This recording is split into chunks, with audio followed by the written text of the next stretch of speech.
What's up, everybody? It's your boy J.R. Lee, and I'm back for another special, exclusive, legendary episode. I'm joined by the legendary Mr. Joseph Foster. And Joseph, for people who may not know who you are, can you tell us a little bit about yourself and what you have done and what you currently do? Okay, well, I'm Joe Foster, and I am the founder, way back, of Reebok. And of course, before Reebok, the J.W. Foster family goes back to 1895, and my grandfather who invented the spike running shoe. So that's where we are now. And so much news coming up about Reebok. Absolutely. We're going to get into all of that, man. And so, such a powerful history, right? The J.W. Foster and Sons, right? Let's talk a little bit about that. What was that like being a part of this family? Well, when you're young, you don't think anything of it, do you? You're just part of a family. And that was it. I guess it takes years after, when you look back, so looking back on it, you think, wow, grandfather invented the spike running shoe. That's incredible. And, beyond that, I mean, in 1904, so far back, he had 3 world records in his shoes. That was a guy called Alf Shrub in one race in Glasgow. He broke 3 world records in a 1-hour race. And that's incredible. And also by 1908, my grandfather had gold medals in the Olympics in London. So what can I say? When it comes to influence, he knew how to influence people. He would give his shoes to the right people, good runners, good athletes. They won medals. And I don't know if you've heard of Chariots of Fire. I was watching something of you last night, and I seen you mention that. So I cheated a little bit, so I know a little bit. You know a little bit about Chariots of Fire. It's a film. It goes back a bit now. It's like about 30 years ago. They made the film, and they immortalized 3 athletes. One was, I think it was his name now, Eric Liddell. The other one, Harold Abrahams. And the third one was Lord Burleigh. They all won gold medals at Olympics during the 1920s. Wearing the shoe. And they were wearing my grandfather's shoes. So he was really good. He was really famous. But he died in 1933. And he died before I was born. I was born in 1935. But I was born on his birthday. Wow. May 18th. On the 18th of May. I'm a May baby too. Nice. Oh, you're May as well. Congratulations. Just nice. But spring and summer is just about coming, so we can enjoy the good weather. So I was born on his birthday, and my grandmother insisted I brought my name with me. My mother did not like the idea I would be called Joe, but Joe's a good name. There's quite a lot of us around, so it's not bad. So do you think that, well, thank you so much for, giving me a little bit about the history, the family history. I appreciate it.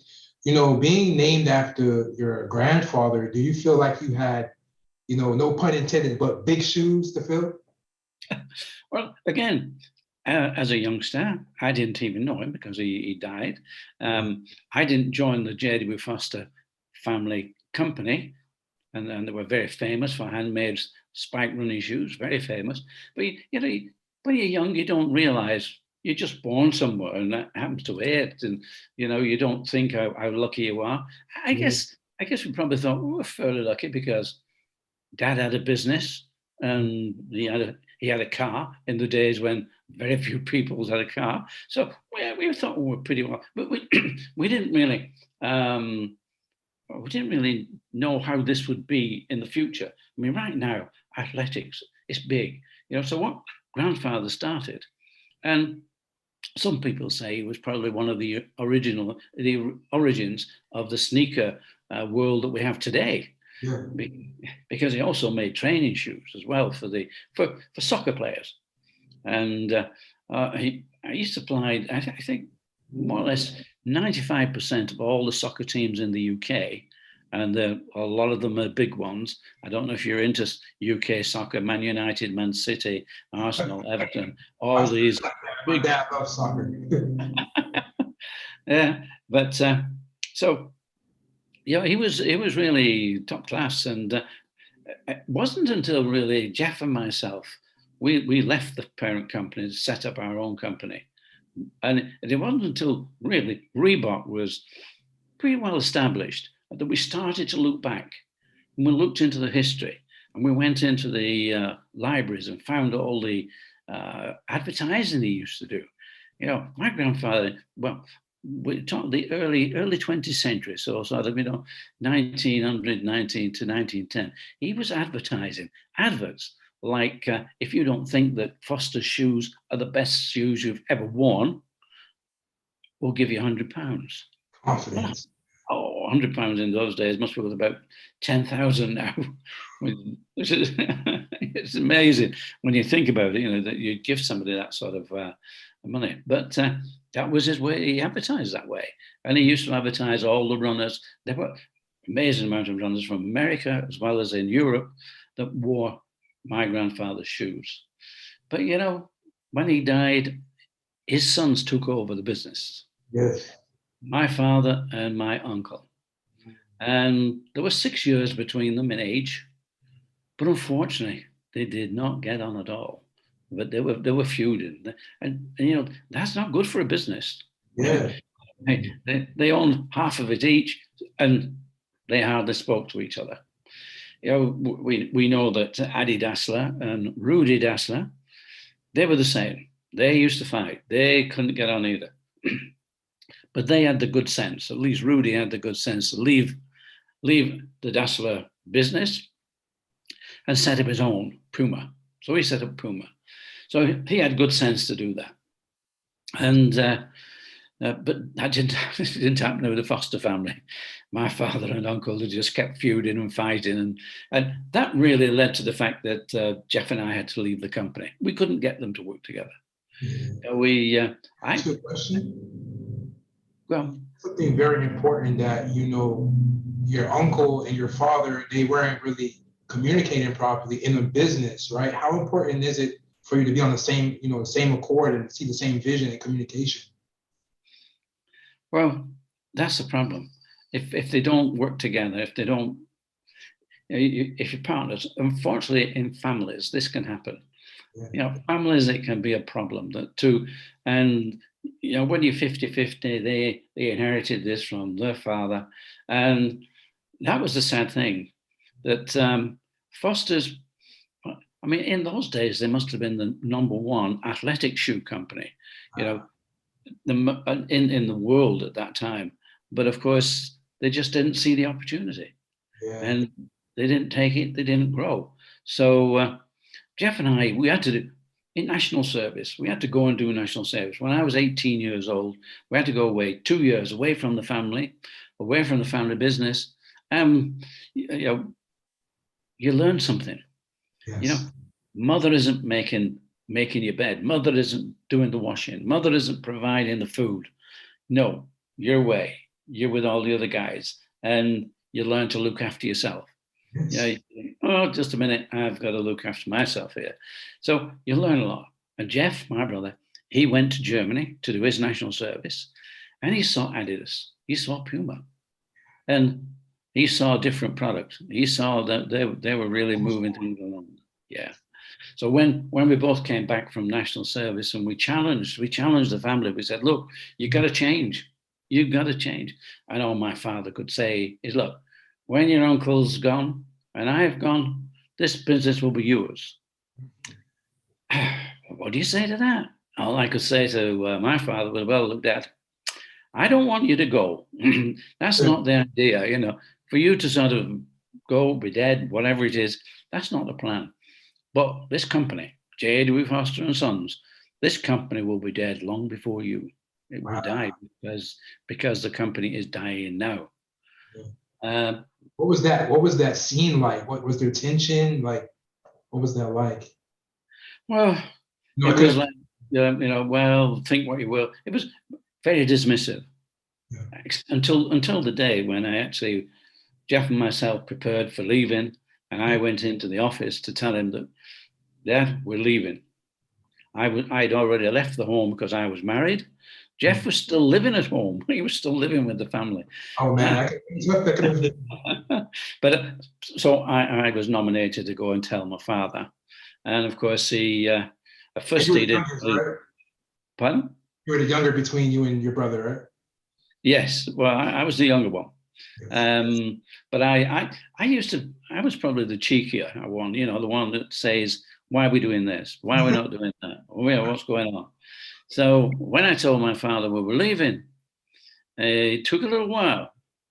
But then he turned around and he picked up this letter opener off the table and came towards me. And I just wondered what he was going to do with it. But he gave it to me. And he said, right, stab me now. Right, look, Dad, what's all this about? This is about the fact that we need a business which will grow, something which will happen, and you're welcome to come with us. Yeah. You're welcome. But no, he wouldn't. So we left and we set up our own little business 6 miles away down a little next town, and we called it Mercury Sports Footwear. Mercury, which was great. We were happy with Mercury. And we had the winged messenger. Have you seen the winged messenger? Mercury, the winged messenger. That was our logo. And we were very happy with that. We were good. Wow, why not? And we were doing well. And our accountant said, look, boys, you're doing very well. Register your name. And I'm saying, what do you mean register our name? Why? We're Mercury. Well, he said, if somebody else decides that Mercury footwear seems to be very good, we'll mix them as well. You're going to have a problem. You're going to be going in court saying that's our name, that's whatever. So you got to register it. Get on, do it. Oh, right. Well, okay. So we tried to register the name. We went to a patent agent. I went to the patent agent. And he said, oh, well, he found out that the name was already registered to Lotus and Delta, who were part of British Shoe Corporation. Big, massive operation. And he said, they're not using it, though. So you've got two options.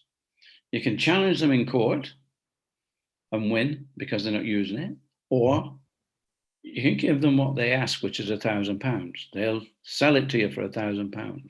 Was that a lot of money back then? Well, let me put it this way. We set up our whole factory. Okay, second-hand machinery, not such fancy stuff. We set up our whole factory for £250. They wanted 1,000. So that was 4 times more than it cost us to set the factory up. We didn't have that money. Right. And we couldn't even go to the bank for that money because we didn't have enough collateral. We didn't have anything that we could give them that would be worth £1,000. Yeah. So the patent agent said, okay, Joe, you better change your name. And if you're going to change your name, I need 10 names, not 1, 10 names. And he pointed through the window. It was a nice day. It was a May day in Manchester. Nice, window was open. And he pointed to a sign, Kodak. I said, well, what's with Kodak? He said, well, Kodak is a made-up name. They made it up, so they own it. They can register that very easy. Nobody can question it. But, depending on what you do, give me 10 names. Well, I don't know if you've sat around a table thinking up names for anything, but I'll tell you, it can get really, really sort of amusing and sometimes stupid. But we decided we'd sit around the table. And we're thinking of Cougar. That's a good name. Cougar Sports. Yeah, why not? Okay, right. Well, that's one on the list. Falcon Sports. Yeah, that's good. Now, okay, let me take you back to 1943. We're in the middle of World War II. I'm 8 years old. And just like COVID, we couldn't go anywhere because we were restricted on what you could do during the war. But, we had local events. And I was entered into a local event by my father, a 60-yard race, 60 yards. I'm 8 years old, not very big, quite small. And I won the race. What were you wearing? I was wearing Foster spikes. Big advantage. None of the other kids were wearing Foster spikes. So, so I had a nice win. I go up to collect my prize. And what do I get? I get a dictionary. What, a dictionary? I get a dictionary. And I'm saying, look, guys, I'm 8 years old. Where's the football? Come on. What can I do with a dictionary? And I was probably a bit rude and a bit sort of unhappy at being given a dictionary. So You were a kid back then. I took it. But, I didn't know at the time. This was a Webster's dictionary, which is an American dictionary. Yes. And of course, there's a lot of spellings different in the American dictionary. Color, you don't use a U, C-O-L-O-R. In the Oxford English Dictionary, it's C-O-L-O-U-R. So there's all these different spellings. Okay, but my dictionary is there, 1960. I'm looking for a new name, and I love the letter R. I don't know why. It's one of those things. I just love that letter R. So I opened my Webster's American Dictionary at R. And, it doesn't take long when you're thumbing through to get to R-E. R-E-E-B-O-K. What's that? It's a small South African gazelle. Wow, gazelle. We're a running company. Gazelle. Perfect. I went top of the list. Okay. I went back to the agent with 10 names. And I said, look, okay, here are 10 names, but this is the one. We've got to be in love with this. This has got to be our passion. Reebok. We must have that. Now, the agent said, well, look, it all depends on the register. If anybody else has registered that name, whatever. It took him over a week before he came back. He'd taken all those 10 names through. And he came back and said, look, you've got your wish. Reebok is the only one really that comes absolutely clear. Oh, fantastic. However, he said, the registrar has one caveat. So he has to put you in Part B of the register, right? What's the problem? Well, I said, if anybody says they're making shoes out of Reebok skin, you can't stop them. Oh. Well, Jeff and I looked at each other and said, that'll never happen. No. That's impossible. No, Reebok, that's ours. So we registered Reebok, but we're in the B section. 10 years later, the registrar came back and said, we've moved you to the A section. Oh, why is that? Because now everybody knows that Reebok is a sports shoe. That's what we got on there. Wow, and that's powerful, right? And I want to talk about symbolism real quick and the importance of name. Earlier on, you said your company was called, prior to Reebok, was Mercury Sports, right? And then the symbol was the guy with the messenger bag, right? And so now this new company, Reebok, and the symbol was the gazelle, which kind of relates back to just the fast animal, the gazelle, right? So for you and any business owner out there, how important is your symbolism in your name? How important is your name for your brand? Well, I think I think it's very important. Number one, you have to like it. In fact, you have to love it. If you don't love it, this whole thing about building a brand is emotion. Yeah. It's emotion. You've got to love your brand. You've got to really believe in your product. So everything, and having the right name is, to me, is so important. It's probably your first step to becoming successful. So that's how it is. Not only your name, you've got to. It's it's your belief, and you've got to sell. You have to sell that belief. You've got to be excited about it. And when you're talking about Reebok, it's got to be with enthusiasm, because that way people start to want to become part of it.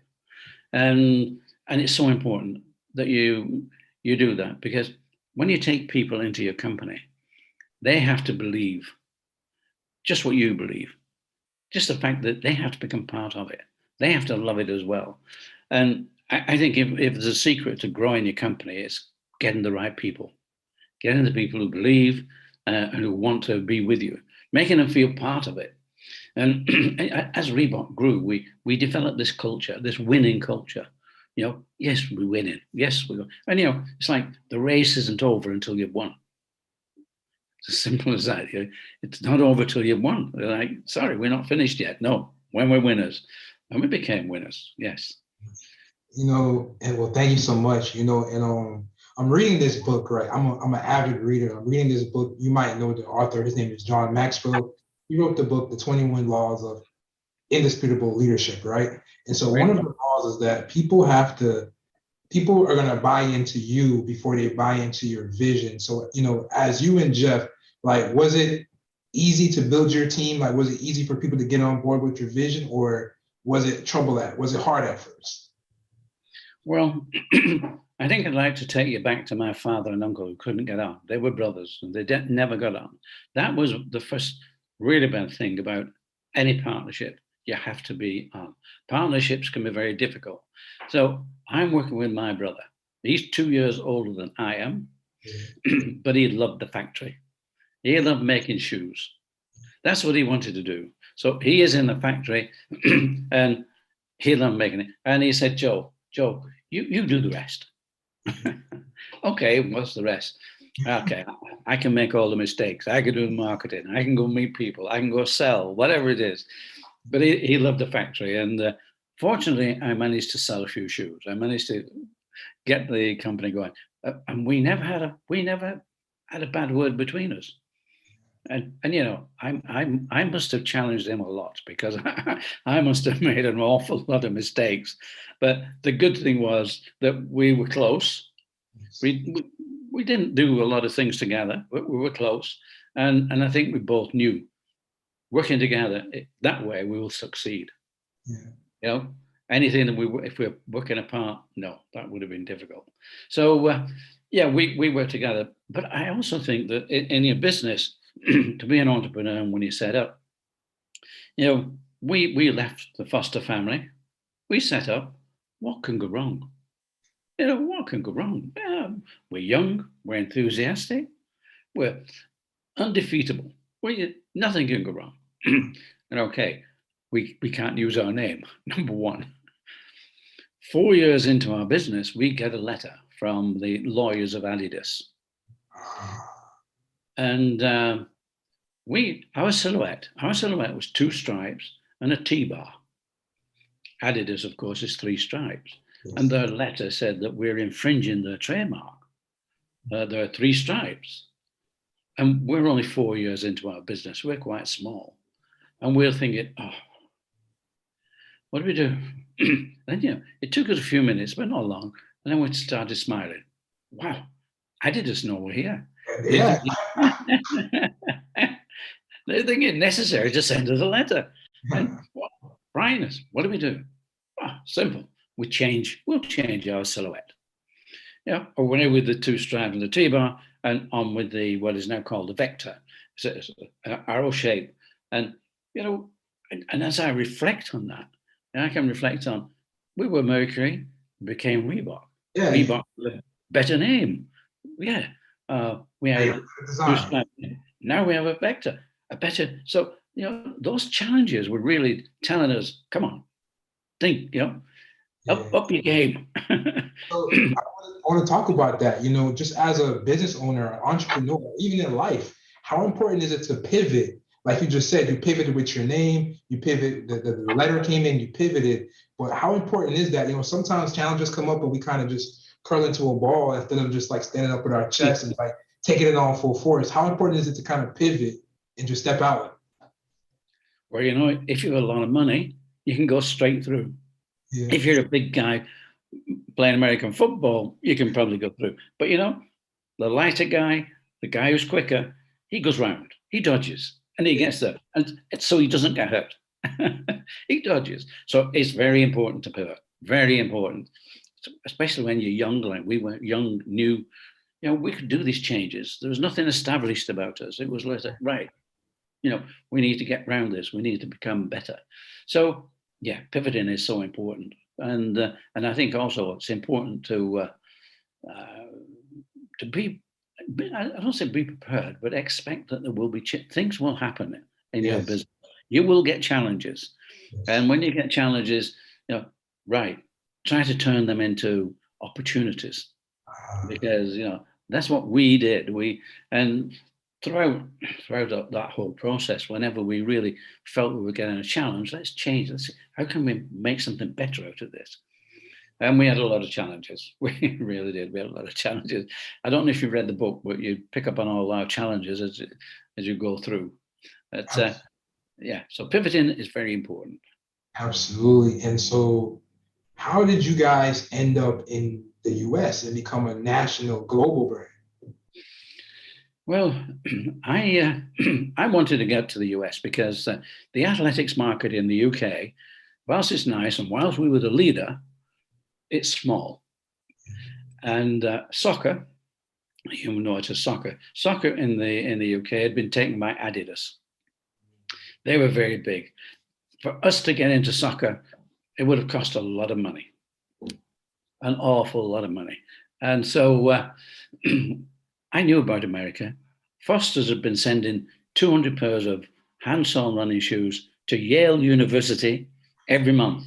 Yale were buying, and I knew it was big. You know, coach in university and college, coach is so important. Coach is almost a god, and you can go to college on a certificate, on a sports scholarship. Yes. You know, you can get a sports scholarship to go to university. So this was a big market for me. 350 million Americans. We had about 50 million in the UK. So it's a big market. Plus the disposable income. You know, the American market has much more disposable income than the UK. So I had a lot of objections from sort of the whole family that going to America would cost a lot of money and no guarantees you were doing anything. But, you know, I'm reading a magazine. I think it's called Eurosport. And there was an advertisement from the British government. And the British government said, we want you to export. Okay. And export to the USA in particular. And they said, what we'll do, we will pay for a stand at the NSGA show in Chicago. We'll pay your return airfare and we'll pay half of your hotel bills. Wow. I mean, with that sort of offer, yeah, you don't turn it down, do you? No. So 1968, I was over in Chicago in February. Chicago, February, you're in America, you know Chicago in February is absolutely freezing. It's cold. It's colder than anything that we know in the UK. Absolutely freezing. But I went with a friend and we went to New York to begin with, and I had a look at the sports stores in New York. He was in the climbing, camping business, so he went to look at the outdoor stores. Then we moved on to Chicago. Nice stand, all our shoes out there. And the guy's coming in saying, well, great shoes. Where do I buy these? And I'm saying, England. Oh, England. Is that New England? No, not New England, no. Across the water. Oh, near London. Yeah, London. Great. Love the shoes. Where do we get them? They didn't want to import shoes. It's a messy job. It really is a messy job going through all the paperwork. So I realized that I needed a distributor. I needed somebody who would import the shoes, then they would do the distribution. Well, this is 1968. By the time I got my distributor, it was 1979. 11 years. And I had 6 failed attempts. I had these people, they tried, they pushed, didn't work. But, you know, we were lucky because running, athletics, well, running in particular became a big category in America. From the late 60s, really up to the 80s and beyond, but that it started. So all through the 70s, this was going, the demand for running shoes was going up.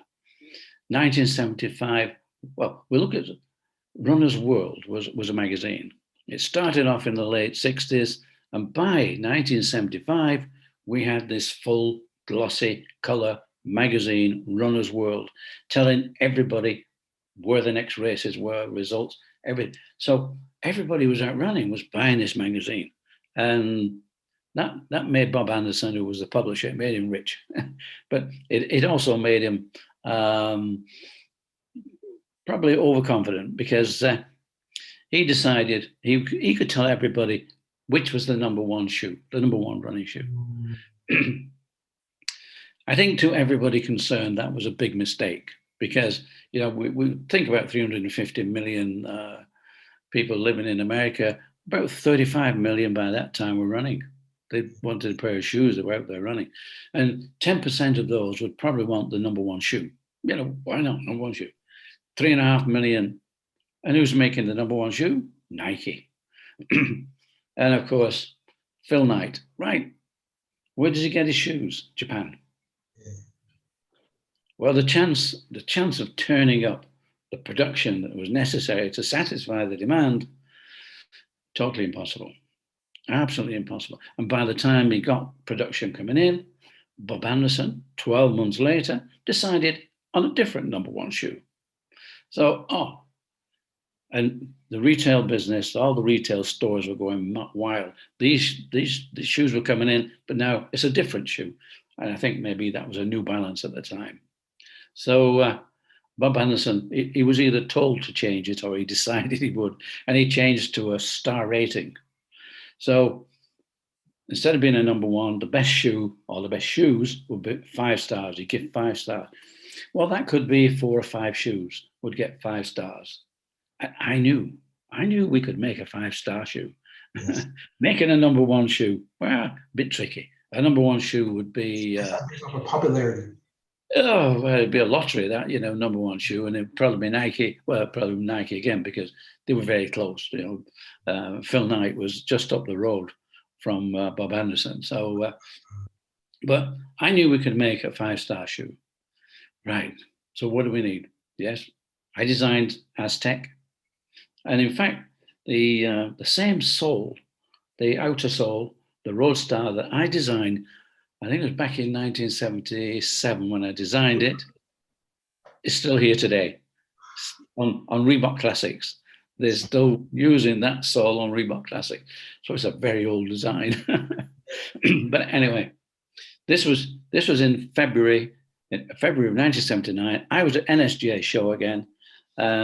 Later that year, we'd have the shoe edition, and Kmart came to see me and wanted 25,000 pairs. Wow, fantastic! That's about 6 months' work for our small factory in the UK.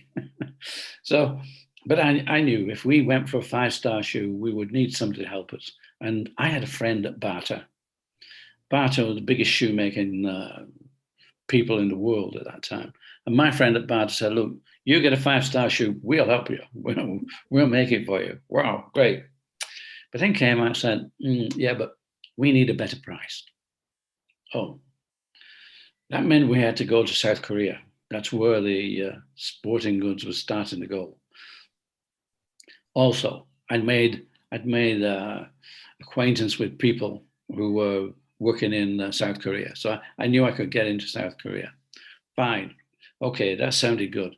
Then, you may have heard of Paul Fireman. Paul Fireman is at the exhibition as well, and he comes along. He was running Boston Camping, a small outdoor company with his brother and his brother-in-law. And I could tell that Paul was a bit sort of fed up with life. He was doing the same thing. He'd been doing the same thing for 10 years, doing these fishing rods and tents and bits and pieces, and not really going anywhere. And he said, Joe, I'd love to be a distributor, but we need a 5-star shoe. I said, Paul, look, come and have a look at this. This is designed. This would be a 5-star shoe. Aztec, right? Yeah, but Joe, it's not a 5-star shoe, is it? Not yet. No, it's not. So he said, look, we left it at, right, you get a 5-star shoe. And Paul said, I'll be your distributor. Deal. We'll do that, Paul. Now, this is February, and the shoe edition is not due out until the end of July. So I made a trip to America. I went to see Kmart, and I decided they were too big an operation for us, too big. I went to see Paul, nice, small wholesalers, beautiful. We could bolt on Reebok, great, happy with that. Paul also came across to the UK just to see, was Reebok real? Did people buy them? And we were able to take him through to events where the winner of the race wore Reebok. And also 50% of the runners were wearing Reebok. We knew which races to take him to. But I don't think we fooled Paul for 1 minute. I think all he wanted to see was, did this exist? Does this brand exist? And did people wear it? So he was fairly happy that he'd seen that Reebok were a fairly prominent brand in the UK. Last week in July comes along, and I pick up the phone and I phone Paul. Paul, can you go down to the local kiosk and get the Runner's Magazine? It must be out now. 1 hour later, he came back. Said, Joe, we got it. Aztecs, 5 stars. Wow. I'm in. He said, but not only that, your 2 shoes, Inca, which was a spike track shoe, that also got 5 stars. And Midas, which was a racing shoe, a road shoe, that also got 5 stars. We had 3 5-star shoes. That was, and you know what the hook is like. It's called the hook. That was the hook to drag us in to the American market. We'd arrived. Man, first of all, that's a powerful story. For one, you had the confidence, was like, we can do a 5-star shoe. I don't know about the number 1 shoe, but we can do a 5-star shoe. You had that confidence, and then not only did you get a 5-star shoe, you got 3 5-star shoes, right?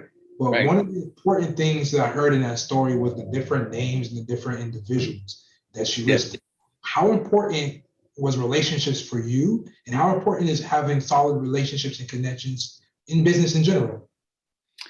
Well, you're going to have some luck, and it takes some time, but if you meet the right person, and we were really fortunate. I was really fortunate to meet Paul. Paul, I could get on with him, just like we're talking now. We had a laugh. We could chat about things. He seriously wanted to change. He seriously wanted to get into something that would give him an opportunity. And so he saw it, and that was good, and I could tell that. With Kmart, the guy that I met was just one of 50 people, all buyers in a big room, all buying different for Kmart, to keep Kmart going. I needed somebody who would really come in, and really associate with the brand. And I could see that. Yes, I can do that. So that was very important. And like I said before, people, the right people, but people are important to your brand. You've got to get people, you can't do this yourself. You need help. And they've got to feel they belong to the brand. They've got to feel that they also possess the brand.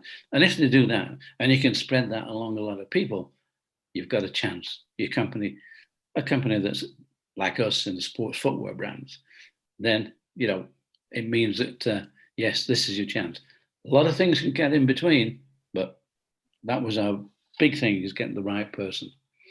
But, we were a running brand, but running didn't grow Reebok into the monster it became. That was aerobics. And, we had a tech rep, Arnold Martinez. He's Cuban by origin, but a great guy. Moved into America when he was very young, and he was a good athlete. I think he tried out for the Olympics, so very good. But he was a tech rep, and he would go into the stores and just show them the good things about Reebok. This is good. This is what I did. And his wife Frankie, she came home, and she's coming home from aerobic classes. And like everybody else, Arnold said, "What are aerobics? What's that?" And she said, we're sort of kind of fit to music. We're doing, we dance to music. We're doing this fitness to music. Oh, so Arnold said, "Can I come down and have a look at your next class?" So he did. He went down, and he saw the instructor in a pair of sneakers, and about half the class in the same sneakers. The other half, they were wearing no sneakers at all, no shoes. To Arnold, that was a sort of, big light bulb moment. Why don't we make a shoe specifically for aerobics? Glove leather, nice and cushioned, with the Reebok on there and the Union Jack, and out of glove leather. Right, out of glove leather. Okay, I didn't know at the time, but Arnold thought of this. And off he got the red eye up to Boston, go and see Paul Feynman. And went into Paul and said, Paul, you won't believe it, aerobics, it's going to be big, it's fantastic. And Paul, again, what are aerobics? Well, these girls are keeping fit to music. And, he said, they're dancing. Yeah. Well, what do we want to do? Look, Arnold, we're a running company. Why should we be making dancing shoes? Oh, tough one. However, Everybody's in vision. yeah. And just saying, Arnold, slow down. We'll just keep your eye on it. But Arnold didn't. Arnold went round to the back door to meet Steve Liggett. Steve Liggett was looking after production. And he said, Steve, he showed him the shoe he wanted. He drew it and said, this is what I want. Can you get me some shoes? He must have been very persuasive because Steve Liggett got him his shoes. He got 200 pairs. And he took them back down to LA, gave them to the instructors and some of the leading girls. And wow, they loved them. Absolutely loved them. It was made on a woman's last. So it was just a woman's shape, only in women's sizes. Didn't do men's sizes, just women's sizes. Fantastic. And problem is, it was made out of glove leather. And glove leather, you can tear it like a piece of paper. And that's what happened. After a month, these shoes were falling apart. But the girls loved them that much. They just went out and bought a new pair. This is Los Angeles. This is America, and wow. In most places of the world, that would have killed the brand totally. So we get to know that this is glove leather. So what do they do? I said, they can't make them with glove leather. So they lined it with nylon. Okay, line it with nylon. Problem with lining it with nylon? Stops breathing. Leather breathes. Doesn't breathe. And I'm saying, you can't do that. It doesn't breathe. So what do?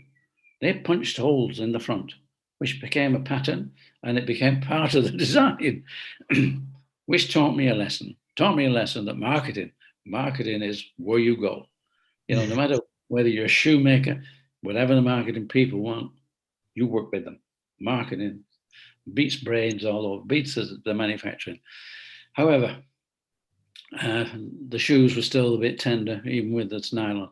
But didn't take long before we got an answer, and we made more like garment leather than glove leather, better leather, nice and soft, beautiful.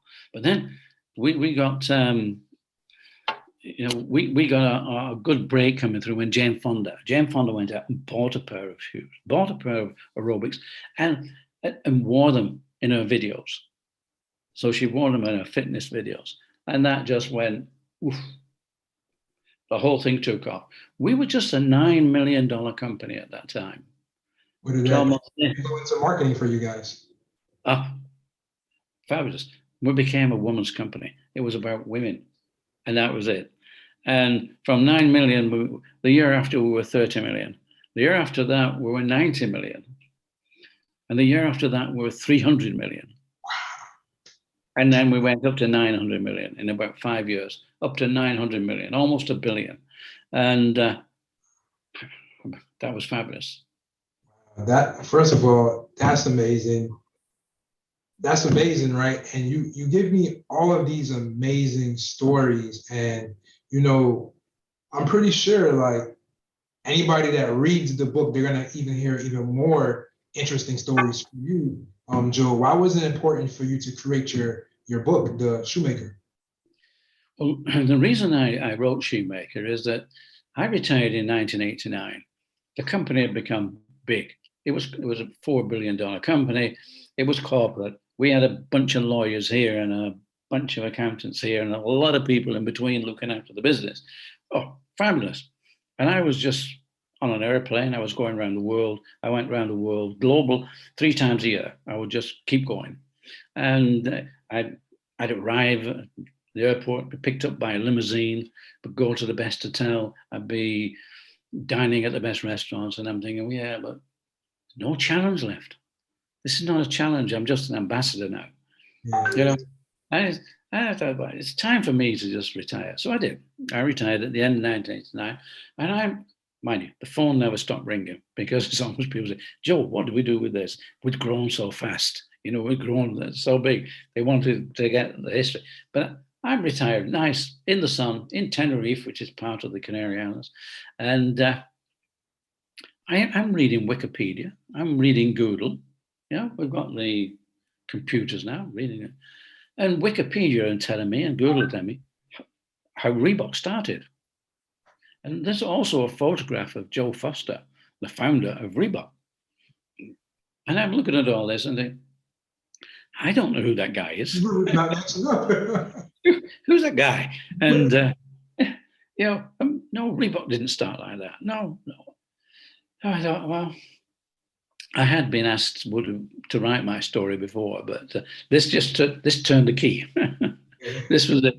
Okay, time to write the story. So it took me a while. It took me about 5 years to write the story, but it can't, because writing it is okay, but we're doing so many things. It's not, business is not just a straight line. There's things you do over here and that and things. So I had to get some help to make sure that the story went as it should go in a straight line, and people can understand it.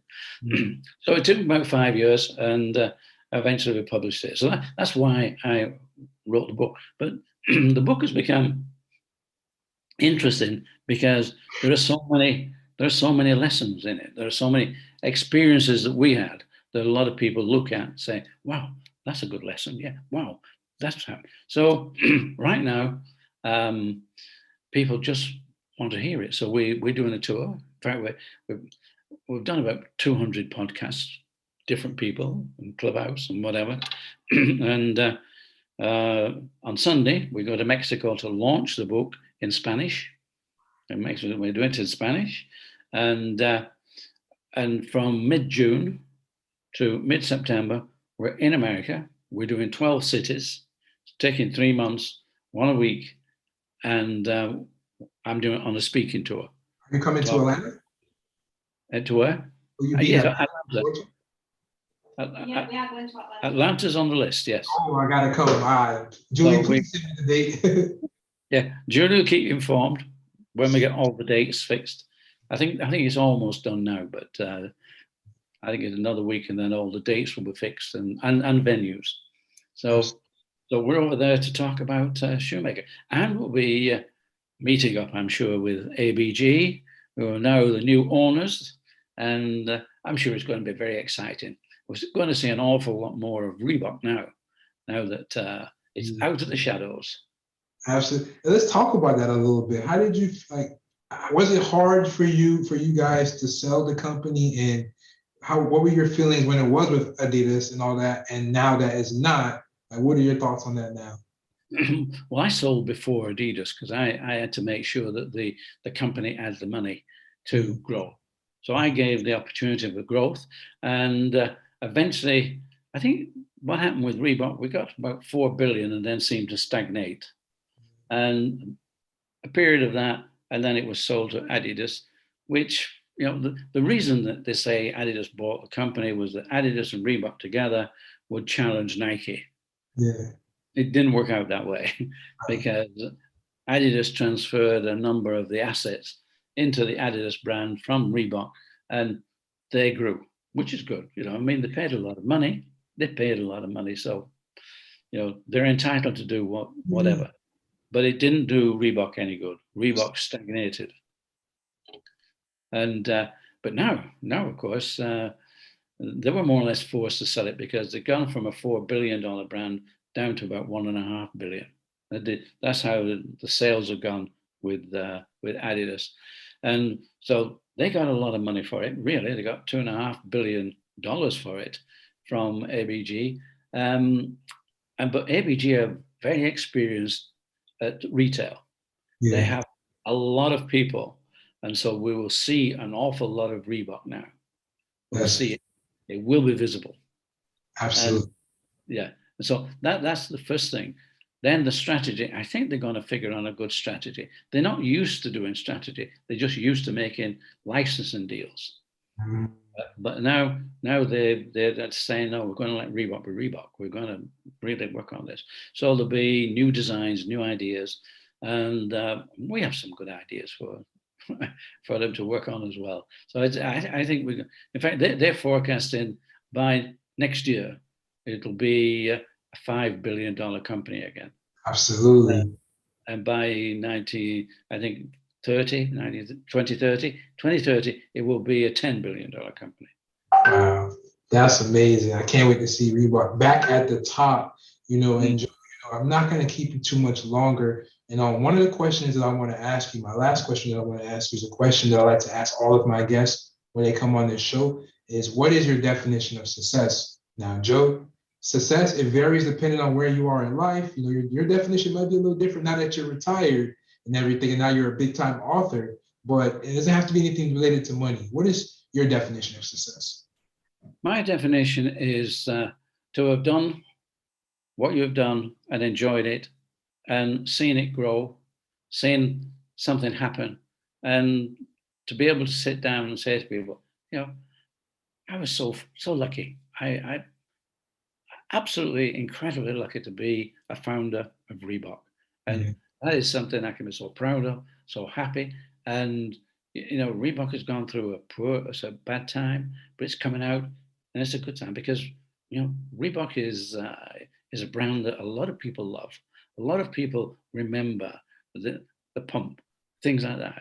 A lot of people, now in the mid-50s, my first pair of shoes were Reebok pump. And I had to really save a lot of money to buy that. So for me, it's now such a pleasure to talk to people who know Reebok. Reebok is, so for me, success has been having the fun with the brand. And we had a lot of fun, meeting a lot of people, and the fact that we succeeded. That the fact that it did succeed. I know a lot of people who probably are much brighter than I am, have much more ability than me, but they didn't have something that little magic that made it the difference between success, mediocrity, or failure. A lot of people ended up with a mediocre brand or whatever, and you've got to be in love. You've got to enjoy and people have got to feel that. If you look glum and if you look as though, well, yeah, maybe we'll, no, you've always got to feel that it's a win situation. You gotta love what you do. Yes. And you've got to be in love with it. Yes. And if you're in love with it, a good chance is you'll be as lucky as I am. You gotta love what you do, man. Like, I love having these conversations, man, because it's just like it's like a big history lesson. I can get to connect with so many different individuals, Joe. And before I let you go, if you can go back to that young Joe, that was Joe that was standing in the office talking to his dad, saying, "Dad, it's time for us to venture off." Like, I don't know if you can look back and see like in the future and be like, this is going to be $1 billion company. What would you tell that younger Joe that was getting ready to talk to his dad and tell him it was time to move on? Well, I mean, it would be good if you could go back and you could have that knowledge, because when I said, look, we need to grow this business into something big, you're dreaming. Yeah, the answers are very, I won't say totally negative, but certainly they're not sort of, wow, why not? And it's like, you grow your business and it's a step at a time. And those steps are very small sometimes, very difficult. But, it doesn't stop you dreaming. It doesn't stop you dreaming something big. It doesn't stop you dreaming we're going to make it. And that gives you that energy to sort of say, yeah, all these steps together will make it. So, what could I say to my father? Look, as I did, because I once remember being quite young and saying to my mother, I'm going to be a millionaire. And she said, okay, Joe, fine. It's like, tell me another story. I can relate. Because, people, if you read the book, yes, when I was sort of growing up, people were, you're brought up to be average. You're not brought up to win. You're brought up to be average. You're brought up to know your place. Yeah. You do as you're told, and be all right. You're born, you live, you die, and what's in between is just life. But I think there's more than that. I think what you have in between that is a lot of experiences. And if you're not going the right way, change. Get away from it. If you're not happy with what you're doing, change. Yeah, this whole thing is about belief and self-belief. You've got to believe in yourself more than anything else, because nobody else will believe in you if you don't. You don't believe you can do it. Nobody else will. And you've got to make sure that that's not ego. It's just belief. It's not ego. It's not the thing that says, I'm better than I'm better. No, it's I think we can do it. Yeah. And if you have that, I know Nike say, they come out with a great phrase, just do it. But it's very true in whatever you're doing in life. Get on, make it happen. And also have fun with it. And, Jeff died, as I say, when just as we got to America. So he didn't see what has happened. And this is very so regrettable that happened. But you can't change it, and try as you might, you can't change things like that. Those are part of your story, the sad parts as well as the good parts. But the thing is, always think positive. Wow. Well, with that said, Joe, those are some powerful words. And I received them all. I know everybody that hears this story and this message, they're going to be inspired and motivated to dream big, to believe in themselves, and just keep going and have fun with it. And so, Joe, I just want to say thank you so much for being my special guest today. And I know Julie is there. Thank you so much, Julie, for curating this whole thing. It's back here, yes. I appreciate that. And, before we go, I'm kind of sad because I actually ordered your book a few days ago on Amazon. It was supposed to get here today. It's going to get here today. So I'm going to make sure I take a picture and show you guys that I have it by the end of the day. And I'm going to be breaking it down on social media as well. And I'm starting with it as well. So, but again, I just want to say, thank you so much for this opportunity and your time. I'm really grateful. Yeah, well, we're actually going to self-publish in America, which it will be with Amazon, but we're the publishers that we have didn't do a good job. They didn't do a good job at all. So we're self-publishing, and this will come on the back of, we're going to Mexico, and we will put these things together, and it'll be self-published in America within a couple of weeks. It'll be there. So yeah. And I can't wait for the tour when you guys are here. I'm going to make sure I'm there. When you guys are in Atlanta, in Georgia, I'm going to make sure I'm there.